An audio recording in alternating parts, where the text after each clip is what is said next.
Hello, welcome back. Last time resistivity देखा था। Resistivity बोलो या स्पेसिफिक रेजिस्टेंस, दोनों एक ही मीनिंग निकलते हैं, राइट। और स्पेसिफिक रेजिस्टेंस या रजिस्टिविटी कह दो, दोनों ही एक दूसरे के सिनोनिम्स है। सो बहुत क्लियरली समझाया था कि वर्ड रजिस्टिविटी और रेजिस्टेंस ये दोनों को लेके कंफ्यूज नहीं होना है, राइट। दो अलग अलग वायर है तो इन दोनों के रेजिस्टेंस अलग अलग होंगे, दोनों के रेजिस्टेंस अलग अलग होंगे, डिपेंडिंग अपॉन उनकी लेंथ कह दो या डिपेंडिंग अपॉन उनका एरिया कह दो। दोनों के रेजिस्टेंस अलग अलग है बट रेजिस्टिविटी सेम है, राइट। मेरा क्रॉस सेक्शनल एरिया, मेरी लेंथ अलग है, तो अगर मेरे पैरों से पोटेंशियल डिफरेंस अप्लाई करोगे तो मेरे सिर तक जो रेजिस्टेंस होगा इलेक्ट्रॉन्स को फ्लो होने का, वो अलग होगा। सेम वे तुम्हारे भी केस में अगर पैरों से पोटेंशियल डिफरेंस अप्लाई करो तो रेजिस्टेंस जो होगा सिर तक इलेक्ट्रॉन्स को फ्लो होने के लिए वो अलग होगा। बट हम दोनों सेम मटेरियल के बने हुए हैं तो हमारी रेजिस्टिविटी सेम टू सेम होगी। सो रेजिस्टिविटी और रेजिस्टेंस दोनों को बहुत ढंग से समझ में आना चाहिए। नेक्स्ट है स्पेसिफिक रेजिस्टेंस का वेरिएशन टेम्परेचर के साथ साथ कैसे होता है। सो सेम रेजिस्टेंस के जैसा ही है, जो वेरिएशन है वो स्पेसिफिक रेजिस्टेंस कंडक्टर्स की बात करूं, राइट, कंडक्टर्स बोल दो या मेटल्स बोल दो, तो इन लोगों के केस में it is inversely proportional to the temperature, right. इसको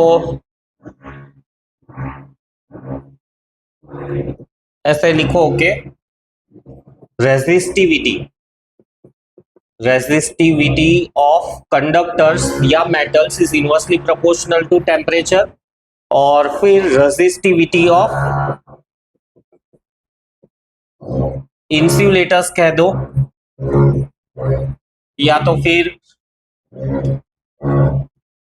इंसुलेटर्स एंड सेमीकंडक्टर्स, इन दोनों की जो रेजिस्टिविटी है ये टेम्परेचर के साथ डायरेक्टली प्रोपोर्शनल है। और रीजन मैंने ऑलरेडी जो रेजिस्टेंस में दिया हुआ है ना वही लिखना है। यहां पर रीजन था कि due to excess availability of electrons collisions will increase. इसका एकदम डिटेल्ड एक्सप्लेनेशन मैंने रेजिस्टेंस में दिया था कि क्यों टेम्परेचर के साथ इनवर्सली प्रोपोर्शनल है और क्यों टेम्परेचर के साथ डायरेक्टली प्रोपोर्शनल है, राइट। सो कॉलिजन्स इंक्रीज होंगे, इस वजह से रेजिस्टेंस बढ़ जाएगा, रेजिस्टिविटी भी बढ़ जाएगी। और इंसुलेटर्स के लिए ड्यू टू अवेलेबिलिटी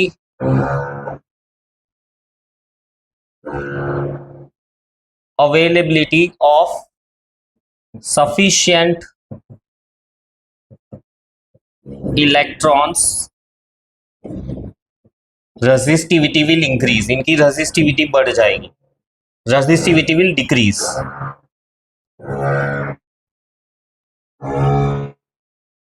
उल्टा लिखा है ये मैंने,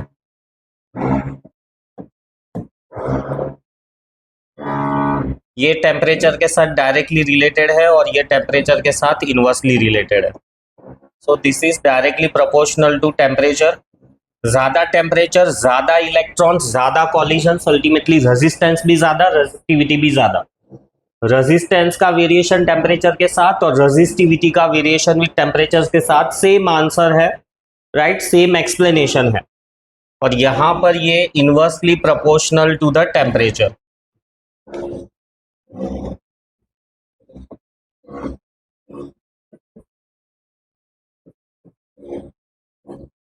राइट, फॉर्मूला क्या है, स्पेसिफिक रेजिस्टेंस कह दो या रेजिस्टिविटी का कह दो, तो रेजिस्टिविटी को लेकर भी ये सेम फॉर्मूला ही एप्लीकेबल है, जैसा रेजिस्टेंस का फॉर्मूला था सेम टाइप का, राइट। डिफरेंस क्या आएगा, सिर्फ ऐसा चेंज कि resistivity at the temperature T will be equal to resistivity at 0 degree centigrade 1 plus alpha delta T। ये भी मैंने एक्सप्लेन किया था कि डेल्टा टी यानी टेम्परेचर डिफरेंस। सो रेजिस्टिविटी का भी सेम टाइप का वेरिएशन है, सेम टाइप का इक्वेशन है जैसा रेजिस्टेंस का है।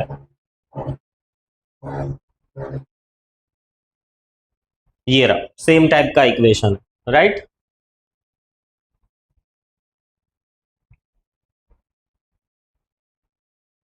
ग्राफ स्ट्रेट लाइन, कंडक्टर्स है तो स्ट्रेट लाइन, ये कंडक्टर्स के लिए है या मेटल्स कह दो उनके लिए है। और जो नॉन मेटल्स या इंसुलेटर्स या सेमीकंडक्टर्स है उनके लिए ग्राफ स्ट्रेट लाइन नहीं आएगा, उनके लिए ग्राफ कर्व आएगा। उसके बारे में भी जो रेजिस्टेंस के केस में डिस्कशन किया था वही डिस्कशन एप्लीकेबल है यहाँ पर भी। फिर स्पेसिफिक रेजिस्टेंस या resistivity of some common substances, right. ये सारे conductor silver, copper, aluminium, tungsten, nickel, iron, chromium, mercury, manganese, इनकी रेजिस्टिविटी देखो। तो रेजिस्टिविटी सबसे कम किसकी है? रेजिस्टिविटी कम सबसे किसकी है? सो हाईएस्ट रेजिस्टिविटी इन सब के केस में है, राइट। हाईएस्ट इधर दिख रही है, कौन सा मटेरियल है? इबोनाइट। इसकी रेजिस्टिविटी बहुत ज्यादा है, मतलब कितना भी पोटेंशियल डिफरेंस दे दो, पोटेंशियल डिफरेंस वो ताकत है जो इलेक्ट्रॉन्स को आगे बढ़ने के लिए फोर्स देता है। तो कितना भी पोटेंशियल डिफरेंस दे दो, एबोनाइट से इलेक्ट्रॉन्स को फ्लो करवाना बहुत बहुत ज्यादा मुश्किल है, मतलब बहुत ज्यादा हाई पोटेंशियल चाहिए। और फिर कंडक्टर्स की रेजिस्टिविटी देखो, उसमें से ऑलमोस्ट सबकी बहुत कमी है, सबसे कम सिल्वर की है। मतलब silver is the best conductor of electricity क्योंकि उसकी रेजिस्टिविटी बहुत कम है। कन्वर्सली इसकी कंडक्टिविटी बहुत अच्छी होगी, राइट। तो silver is a best conductor, पर घर में हम यूज नहीं करते बिकॉज प्राइसिंग इशू, राइट। बहुत ज्यादा कॉस्ट हो जाएगा अगर सिल्वर को एज ए वायर्स हमने यूज किया। बट जो सैटेलाइट्स वगैरह जाती है, स्पेसक्राफ्ट वगैरह जाते हैं, उसमें जो वायर्स होते हैं वो सारे सिल्वर के बने हुए होते हैं। और ये कुछ चीजें जो पढ़ी है हमको ध्यान में होनी चाहिए। Conductors have low resistance, allow electric current to flow. और ज्यादा इसके बारे में कुछ लिखे तो कंडक्टर्स की लो रेजिस्टिविटी होती है, हाई कंडक्टिविटी होती है, राइट। लो रेजिस्टेंस होता है और हाई कंडक्टेंस होता है। ये सब फिजिकल क्वांटिटीज है, conductance, conductivity, resistance, resistivity, right. Insulators के केस में, इंसुलेटर्स के बारे में लिखे तो रहेगा कि हाई रेजिस्टिविटी,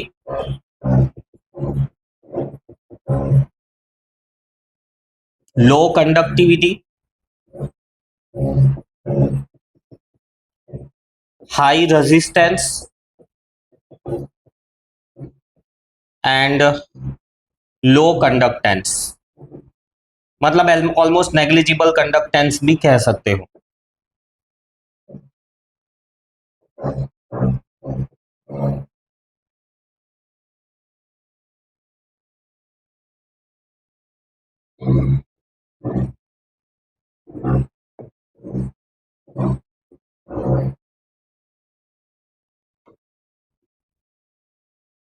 और फिर उसके बाद में सेमीकंडक्टर्स के केस में इंटरमीडिएट, ना तो बहुत ज्यादा, intermediate resistivity, right, intermediate conductivity. मतलब ना तो इंसुलेटर जितनी ज्यादा, ना तो कंडक्टर जितना कम। सो इंटरमीडिएट कंडक्टिविटी। सेम वे यहां पर भी इंटरमीडिएट रेजिस्टेंस, ना ज्यादा रेजिस्टेंस होता है ना बहुत कम होता है। और इसी वजह से सेमीकंडक्टर्स, तुमने नाम सुना ही होगा कि कोई भी इलेक्ट्रॉनिक्स के अंदर सेमीकंडक्टर्स मोस्ट इंपॉर्टेंट पार्ट है। कोई भी इलेक्ट्रॉनिक्स ले लो, गैजेट्स ले लो, वो सब सेमीकंडक्टर की इसी प्रॉपर्टी की वजह से काम करते हैं, उनकी डिजाइन्स बनती है और उनके बेसिस पे बहुत सारे डिवाइसेस कह दो, गैजेट्स कह दो, राइट, हमारे आसपास में हमको देखने मिलते हैं, काफी सारे हम यूज भी करते हैं। फिर नेक्स्ट है state the difference between resistance and specific resistance. Already बता दिया है बट स्टिल वर्ड्स के फॉर्म में लिखे तो रेजिस्टिविटी इज द प्रॉपर्टी कह दो या nature of material,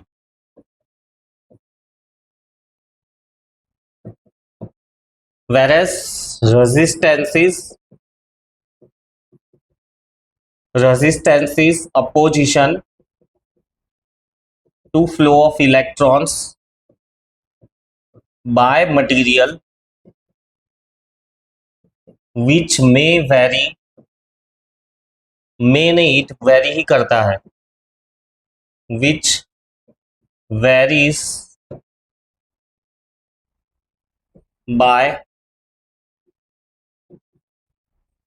difference in length area of material। और एग्जाम्पल लिखना है इसका तो ऐसा लिख सकते हो, example two different pieces of silver has different resistance, but दोनों एक ही मटेरियल के बने हुए हैं, है ना, but they are made of same material, hence have same resistivity। So resistivity और रेजिस्टेंस के बीच का डिफरेंस क्लियर हो गया होना चाहिए। फिर नेक्स्ट आता है numerical problems on specific resistance, right. जो फॉर्मूला है ये वाला है, resistance R is equals to rho L by A, rho is a resistivity. So resistance of a wire of the length 100 centimetre, length दिया हुआ है हमको 100 centimetre, area of cross section दिया हुआ है 0.020 centimetre square, is found to be 2 ohms। So resistance दिया हुआ है 2 ohms और हमको ढूंढना है स्पेसिफिक रेजिस्टेंस, राइट। यही वाला फॉर्मूला हम यूज करेंगे इसमें, स्पेसिफिक रेजिस्टेंस को सब्जेक्ट बना दे और वैल्यू सब्स्टिट्यूट कर दे, एरिया ऑफ क्रॉस सेक्शन, सो वो हो जाएगा 20/123,000 और सेंटीमीटर स्क्वायर है ना तो हमको उसको मीटर स्क्वायर में कन्वर्ट करना पड़ेगा, तो 1/100 इंटू 100, 1 सेंटीमीटर होता है 1/100 मीटर, सेंटीमीटर स्क्वायर है इसलिए 2 बार हम 1/100 लेंगे। ये हो गया area, right, divided by length, length है 100 सेंटीमीटर और सेंटीमीटर का मीटर करेंगे तो यहाँ पर 100 मल्टीप्लाई होगा। सिंप्लीफिकेशन कर दो, कैंसल, राइट, ये हो जाएगा 1 0 और cancel, so 2 2 4 into 10 to the power 1 2 3 4 5 6 -6 ohm metre, ये आ गई रेजिस्टिविटी। फिर नेक्स्ट क्वेश्चन है, a wire of resistance 4.5 ohms, length 150 centimetre, area of cross section दिया हुआ है 0.04 centimetre square, calculate the specific resistance of the wire, same question है। So resistance दिया हुआ है 4.5 ohms, लेंथ दी हुई है 150 सेंटीमीटर, चाहो तो यहाँ पर भी यूनिट कन्वर्जन कर दो और फिर एक कन्वर्टेड फॉर्मेट को ही फॉर्मूला में प्लगिंग करो, यही बेस्ट मेथड है। डायरेक्टली फॉर्मूला के अंदर कन्वर्जन करना थोड़ा कैलकुलेशन में गड़बड़ी कर सकता है और रेजिस्टिविटी ढूंढनी है।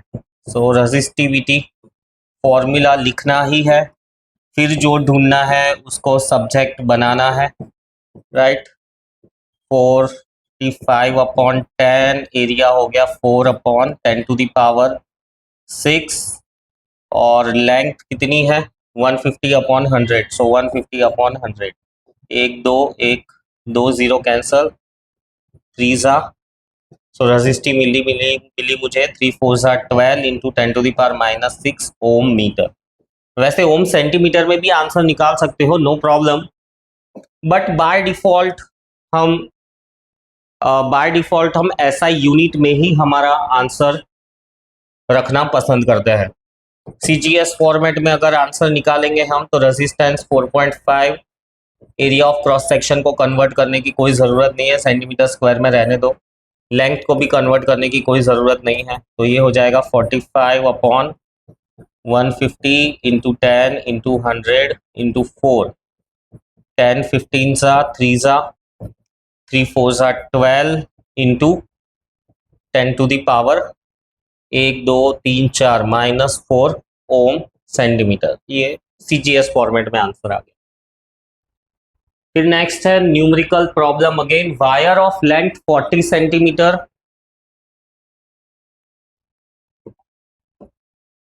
लेंथ दी हुई है 40 centimetre, area of cross section दिया हुआ है 0.1 mm स्क्वायर। देखो सो मिलीमीटर का मतलब होता है 1/10 सेंटीमीटर, और 2 बार है स्क्वायर है मतलब 2 बार है, तो ये सेंटीमीटर स्क्वायर में आया, और रेजिस्टेंस दिया हुआ है 0.8। रेजिस्टिविटी कैलकुलेट करनी है। रेजिस्टिविटी के लिए फॉर्मूला लिखो, rho L by A, resistivity will be R A by L. So 0.8 area of cross section हो जाएगा 1000, तीनों को मल्टीप्लाई कर दिया, और लेंथ दी हुई है 40 centimetre. Further simplifying 8/10 into 1000 into 40, 10 4 सा 40, 2 4 सा 8, 2 into 10 to the power 1 2 3 4 5 -5 ohm centimetre, और मीटर में कन्वर्ट करोगे तो -7 ओम मीटर। सिंपल। तो बहुत ही इजी प्रॉब्लम्स है, राइट।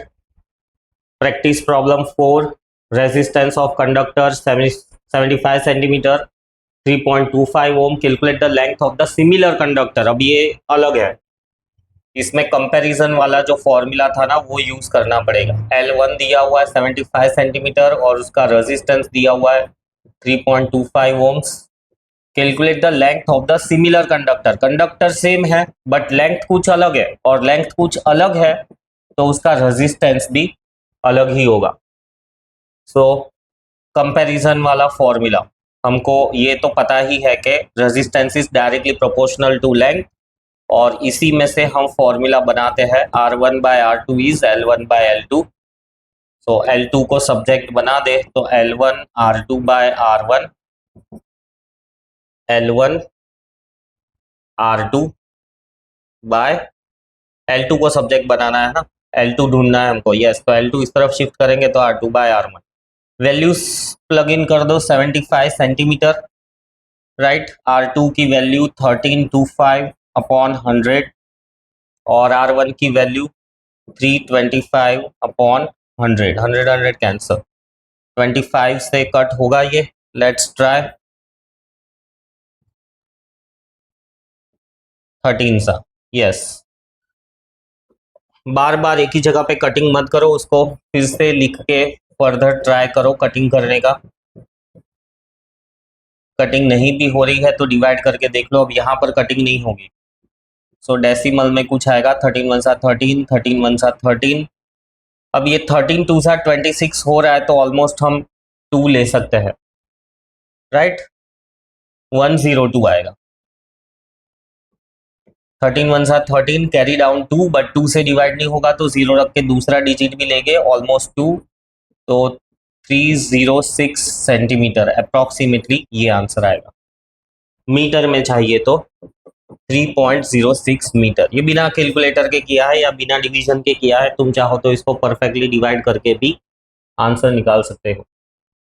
ये भी वैसा ही है, conductor of the length 85 centimetre, right, has a resistance of 3.75 ohms.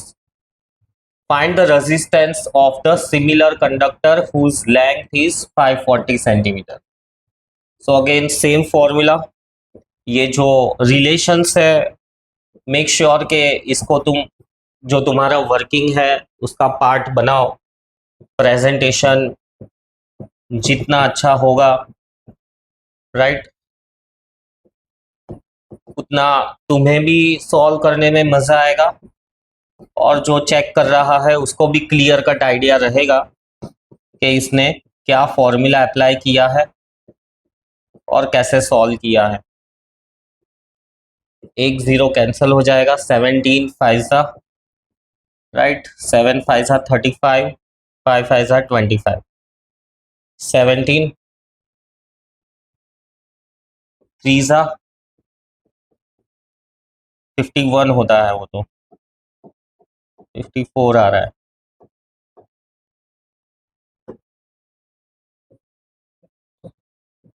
बहुत ज़्यादा टाइम नहीं बचता है तो तुम अप्रोक्सीमेशन मेथड यूज कर सकते हो। 17 इंटू 10 और 2 फाइजा 10,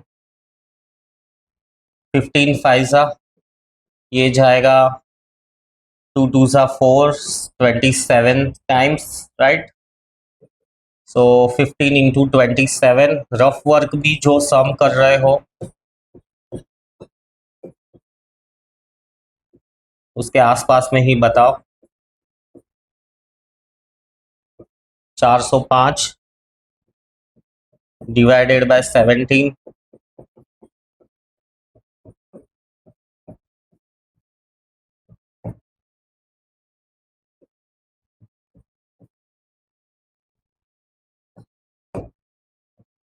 140, 17 सिक्सा। टेबल्स याद होने चाहिए, टेबल्स याद ना हो और टाइम कंज्यूम होगा। हो सके 1 टू 20 के टेबल्स बहुत परफेक्टली याद करो। 8 जा 23.8, सो 23.8 ओम्स आंसर आ रहा है। फिर resistance wire made from German silver has a resistance of 4.25 ohms, right? Calculate the resistance of another wire made from same material such that length is increased by 4 times, area of cross section decreased by 3 times. ध्यान से देखो अब इसको।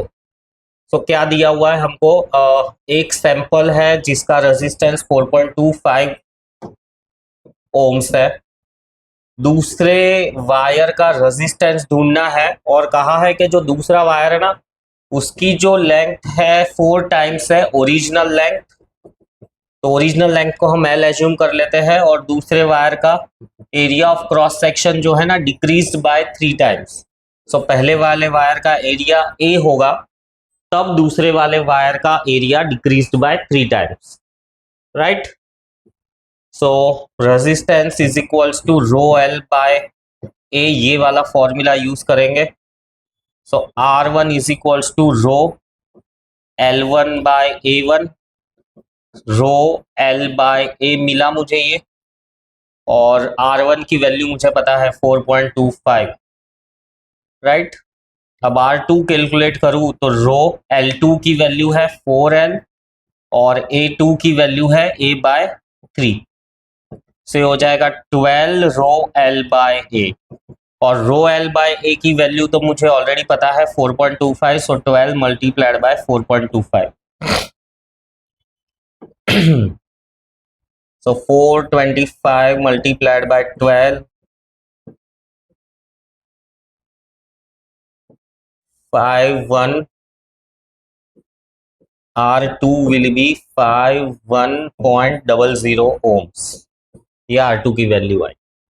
ध्यान रखो ये चीज यहां पर समझने जैसी है कि जब ऐसा कहता है कि length increased by some times, area decreased by some times, तो ओरिजिनल चीज को ऐसे एज्यूम करो और जो नया सैंपल बना है उसकी लेंथ को ओरिजिनल वाले के टर्म्स में लिखो। सो जो सेंटेंस है उसको मैथमेटिकल फॉर्मेट में कन्वर्ट करना है। फिर है nichrome wire of the length L।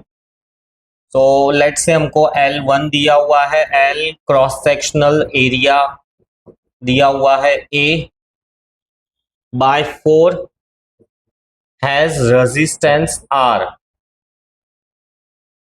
Another nichrome wire, ये अनीता नहीं है, another nichrome wire, other nichrome wire of the length 3L, L2 दिया हुआ है 3L, area of cross section दिया हुआ है A। अब ये देखो है कैपिटल L लिखा हुआ है ना, तो क्वेश्चन तुम्हारे सॉल्यूशन में भी उसको कैपिटल L से ही डिनोट करो, अदरवाइज इट इज कंसिडर्ड एररनेस। तो जो नोटेशन दिया हुआ है उसी को यूज करो।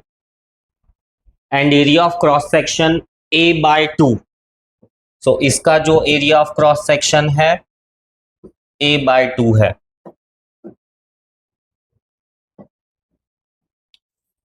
Has a resistance R1। तो ये जो R2 की वैल्यू इसको ऐसा बोला हुआ है R1। तो लेट से हम इसको फिलहाल X ले लेते हैं। Find the ratio of R1:R, मतलब जो नया रेजिस्टेंस है अपॉन पुराना रेजिस्टेंस, ये रेशियो ढूंढना है। और ऐसा क्वेश्चन हो तो एक बार क्वेश्चन पढ़ के फिर से हमने जो ये क्वेश्चन को मैथमेटिकल फॉर्मेट में कन्वर्ट किया है उसको एक बार क्रॉस चेक कर लो। तो nichrome wire of the length L, area of cross section A/4 has a resistance R. Another nichrome wire of the length 3L, area of cross section A/2 has a resistance of R1. तो R1 की जगह पे हमने X लिया है। सो इसके लिए formula लगा दो, R is equals to rho L by A, राइट। और इसके लिए फॉर्मूला लगा दो, R is equals to rho L by A। से हो जाएगा 6 रो L by A और ये हो जाएगा 4 रो L by A। अब हमको ढूंढना था R अपॉन X। तो R की value 4 times rho L by A, X की value 6 rho L by A, cancels 4/6, right. अब आंसर हमको पूछा है R1:R इस फॉर्मेट में, तो इसको ऐसा फ्रैक्शन के फॉर्मेट में मत छोड़ो, जैसा पूछा है वैसा ही लिखो, उसी फॉर्मेट में लिखो। सम्स खत्म हो गए। अब आता है series and parallel circuit. Series and parallel circuit, जो रजिस्टेंस, रजिस्टिविटी। तो रजिस्टर जो है वो एक डिवाइस है। रजिस्टर जो है इट इज ए कंपोनेंट।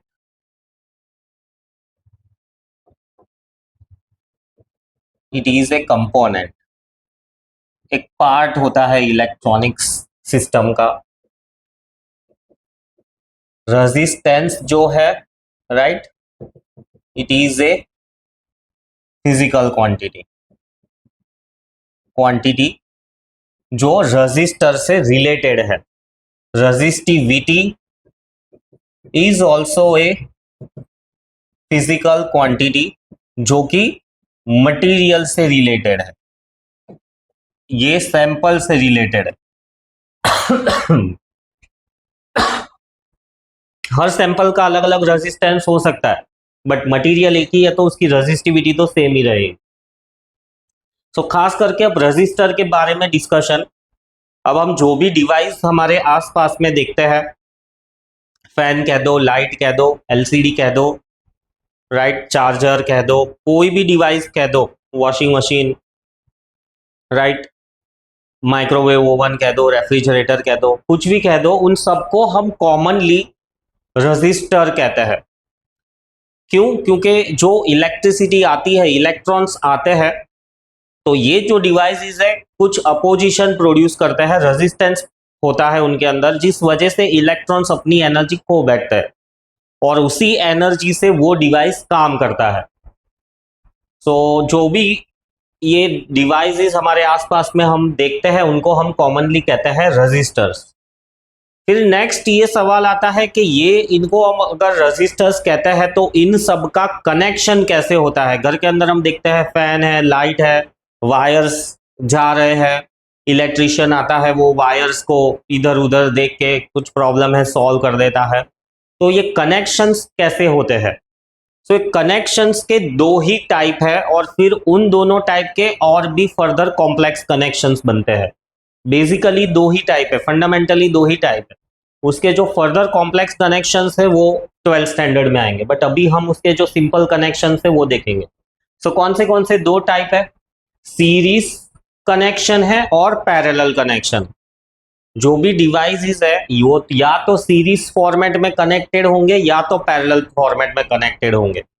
दोनों के ही अपने अपने फायदे हैं, दोनों के ही अपने अपने नुकसान है। So depending upon the situation के भाई कैसा इलेक्ट्रिकल सप्लाई है पर्टिकुलर घर में या एरिया में, राइट, उसी के बेसिस पर हम नहीं, इलेक्ट्रिशियंस या इलेक्ट्रिकल इंजीनियर कनेक्शंस डिजाइन करते हैं, डिसाइड करते हैं। तो series connection and parallel connection, ये दो फंडामेंटल टाइप के कनेक्शंस है। अब ये दो फंडामेंटल टाइप के कनेक्शंस को थोड़ा दिमाग में समझ लो। सीरीज कनेक्शन कुछ ऐसा दिखता है, मतलब अगर मैं एक डिवाइस हूं, राइट, हर डिवाइस में से दो वायर्स निकलते हैं, कोई कोई डिवाइस में से तीसरा वायर भी होता है, वो अर्थिंग का होता है, वो इलेक्ट्रिकल सप्लाई का एक प्रोटेक्टिव पार्ट है। बट मोस्टली जैसे टेबल फैन है तो दो ही वायर निकलते हैं, चार्जर है दो ही वायर निकलते हैं उसमें से, है ना, दो पिंस हम प्लग इन करते हैं। सो मोस्टली दो पिंस को लेके अगर हम बात करें, सो लेट्स से मैं एक डिवाइस हूँ, ये एक पिन है, ये एक पिन है, तो एक जो पिन है वो दूसरे डिवाइस के साथ में जुड़ी हुई है, दूसरे डिवाइस की एक पिन तीसरे डिवाइस के साथ में जुड़ी हुई है। तो कुछ इस तरह से हाथ पकड़कर इस तरह से लाइन में लगे हुए हैं रेजिस्टर्स, तो इसको हम सीरीज कनेक्शन कहते हैं। आइडेंटिफाई करने का एक तरीका मैंने बताया कि उस डिवाइस की एक पिन किसी और की तरफ, दूसरी पिन किसी और की तरफ, ये ऐसा कह दो उस डिवाइस का एक एंड किसी और के साथ कनेक्टेड है, दूसरा एंड किसी और डिवाइस के साथ कनेक्टेड है। पैरेलल में ऐसा नहीं है, उसका पैरेलल कनेक्शन में अगर तीन डिवाइसेस पैरेलल में है, वैसे ये वर्ड डिवाइसेस से बेटर है कि हम ये वर्ड यूज करें रजिस्टर्स, राइट। तीन रजिस्टर्स अगर पैरेलल में कनेक्टेड है तो तीनों के वायर्स, राइट, तीनों के एक एंड एक ही साथ कनेक्टेड होंगे और दूसरे एंड भी एक ही साथ कनेक्टेड होंगे। मतलब ऐसा कुछ, राइट, मेरे दोनों हाथ सामने, कोई दूसरा इंसान दोनों हाथ पकड़कर खड़ा है, राइट। सो इस डिवाइस के दोनों हाथ इसके साथ, इसके भी दोनों हाथ इसके साथ, मतलब तीनों का लेफ्ट हैंड एक साथ कनेक्टेड है और राइट हैंड एक साथ कनेक्टेड है।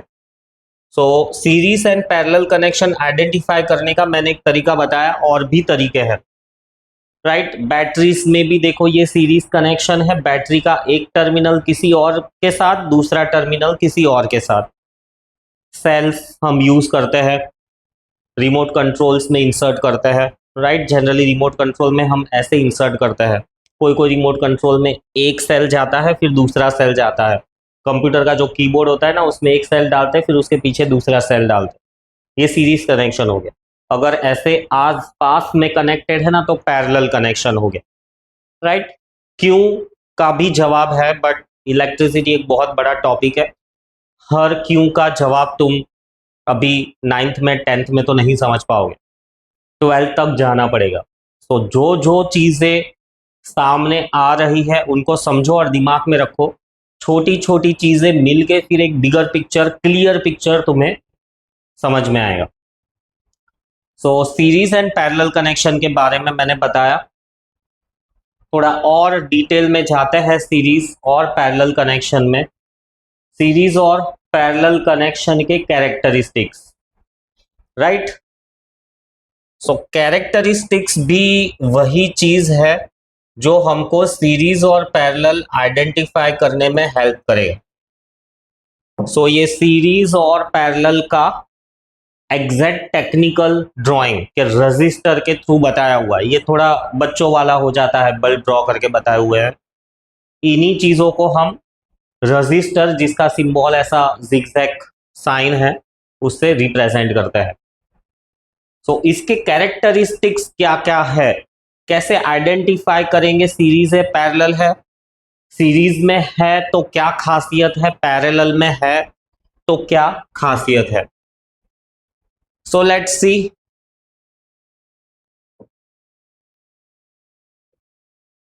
Series and parallel,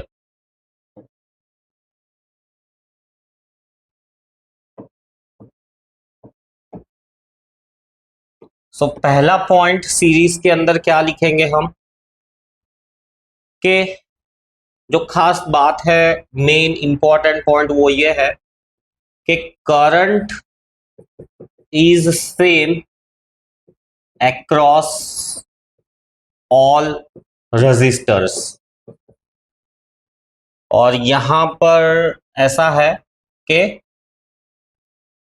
current is different for all resistors. समझाता हूं मैं इसका मतलब क्या है। फिर जो दूसरी खास बात है वो ये है कि potential difference dropped across each resistor is different। जबकि इस साइड में potential difference dropped across each resistor is same।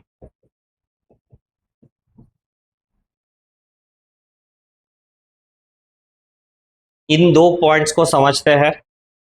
फिर तीसरा पॉइंट भी है जो मेन पॉइंट है, मतलब तीनों मेन पॉइंट है, सब मेन पॉइंट्स ही लिख रहा हूं। इसके अलावा भी फिर उनको ट्विस्ट कर करके भी काफी लिखते हैं, बट ये खास बात है। तीसरा पॉइंट क्या है कि total resistance is given by, मतलब टोटल रेजिस्टेंस कैलकुलेट करना हो तो कुछ ये फॉर्मूला यूज होगा, so on.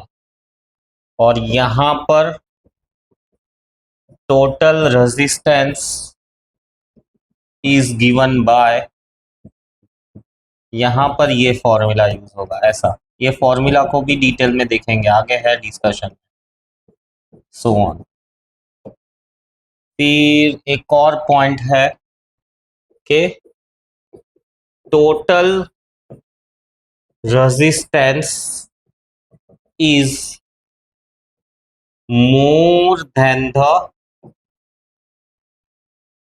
Largest resistor connected in series। और यहां पर total resistance is smaller than the smallest resistor connected in parallel. अब इन पॉइंट्स को हमको बहुत ही ढंग से समझना है।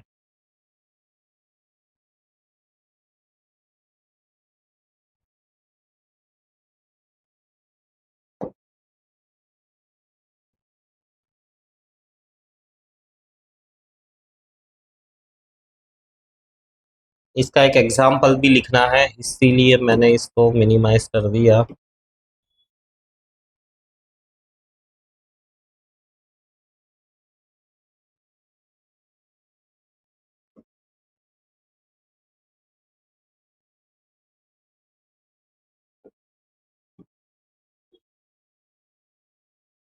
ठीक है, अब समझो पहला point, current is same across all the resistor. इस डायग्राम से भी समझ सकते हैं, यहां से कुछ करंट फ्लो होना स्टार्ट हुआ है ना, तो करंट का फ्लो सेम ही रहेगा। मतलब अगर 10 एम्पियर का करंट फ्लो हो रहा है तो इसके अक्रॉस भी 10 एम्पियर जाएगा, इसके अक्रॉस भी 10 एम्पियर, इसके अक्रॉस भी 10 एम्पियर। करंट के फ्लो को तुम करंट के फ्लो को तुम पानी के फ्लो के साथ कंपेयर करके समझ सकते हो। समझने के लिए करंट फ्लो को तुम वाटर फ्लो के साथ विजुअलाइज करो, और पोटेंशियल डिफरेंस को समझने के लिए खाने के साथ में उसको विजुअलाइज करो। खाने के साथ में मतलब खाना लेके नहीं बैठना है, कंपेयर करना है। समझाता हूं कैसे। सो लेट्स से यहां से पानी आया, तो जितना पानी आ रहा है उतना ही पानी इस पॉइंट से पास होगा, उतना ही पानी इस पॉइंट से पास होगा, उतना ही पानी, मतलब एक ही पाइपलाइन है तो पानी सब जगह पर सेम ही फ्लो कर रहा है ना। So current flow is same across all the resistors. But parallel में ऐसा नहीं है। पैरेलल में जैसे ही यहां पर पानी आया, यहां से पानी स्टार्ट करोगे तो इस पाइपलाइन में कुछ अलग पानी जाएगा, इस पाइपलाइन में कुछ अलग पानी जाएगा, इस पाइपलाइन में कुछ अलग पानी जाएगा। सेम पानी जा सकता है? जा सकता है। अगर तीनों पाइपलाइन सेम है, सफिशिएंट प्रेशर है, तो सेम भी जा सकता है। बट ऐसा मान लो कि अलग अलग है तीनों, तो तीनों पाइपलाइन में पानी अलग अलग जाएगा। तो यहां पर जैसे ही करंट आता है, तो depending upon the values of the resistors, इनका जो अपोजिशन है उसके बेसिस पे यहां पर कुछ अलग करंट जाएगा, यहां पर कुछ अलग करंट जाएगा, यहां पर कुछ अलग और यहां पर कुछ अलग करंट जाएगा। तो पानी के फ्लो के साथ लेकर तुम समझ सकते हो, याद रख सकते हो। फिर इनको जैसे जैसे यूज करोगे वैसे वैसे ये डिटेल में समझ में आने लगेगा। Potential difference dropped across each resistor is different. तो मैंने कहा कि potential difference is like a food. तो जब पोटेंशियल डिफरेंस को एज ए फूड हम लेते हैं, तो यहां पर ऐसा मान लो कि जो रजिस्टर है, राइट, वो एक इंसान है, ऐसा मान लो। सो यहां से खाना आया, पोटेंशियल डिफरेंस आया, तो ये एक अलग इंसान है, ये एक अलग इंसान है, ये एक अलग इंसान है।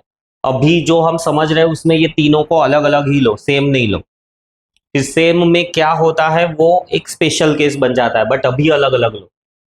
तो तीन अलग अलग इंसान है, तो जो पोटेंशियल डिफरेंस आया वो ये वाला कुछ अलग खाएगा, खाना आया, ये कुछ अलग क्वांटिटी खाएगा, ये कुछ अलग क्वांटिटी खाएगा, है ना।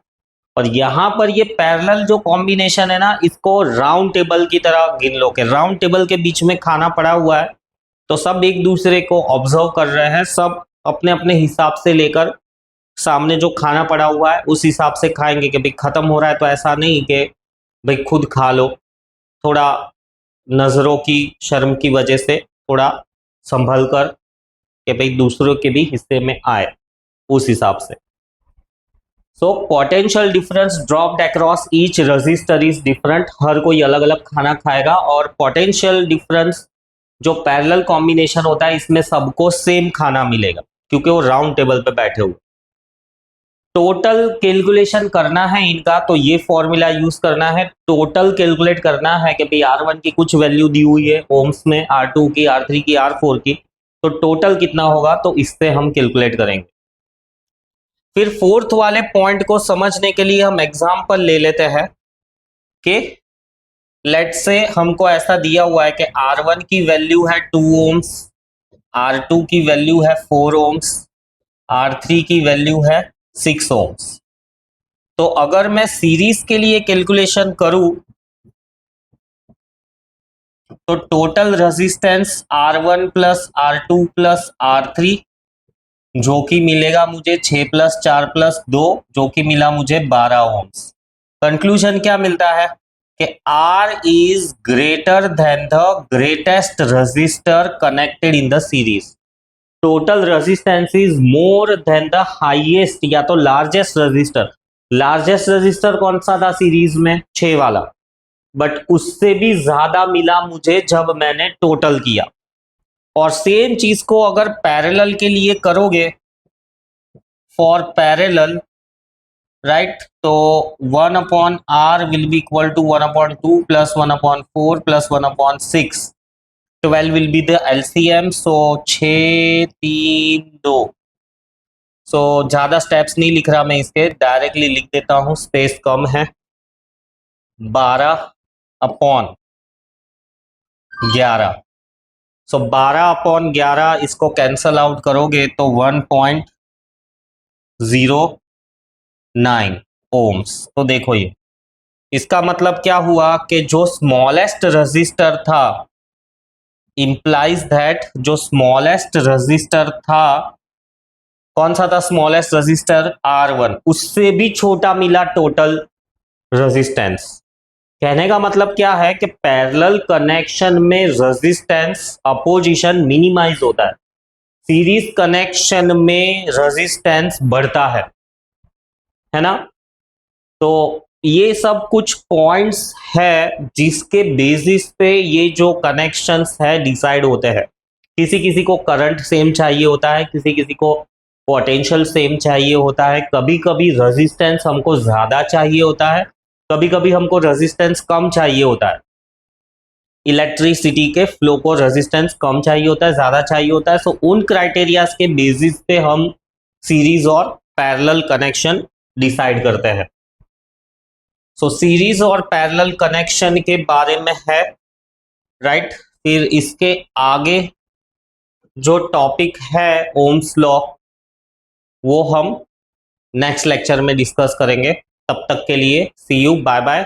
पढ़ो, रिवाइज करो, क्वेश्चन आंसर्स के फॉर्मेट में ही है, तो ये जो थियोरेटिकल पार्ट है इसको मेमोराइज कर लेना चाहिए। सी यू, बाय बाय।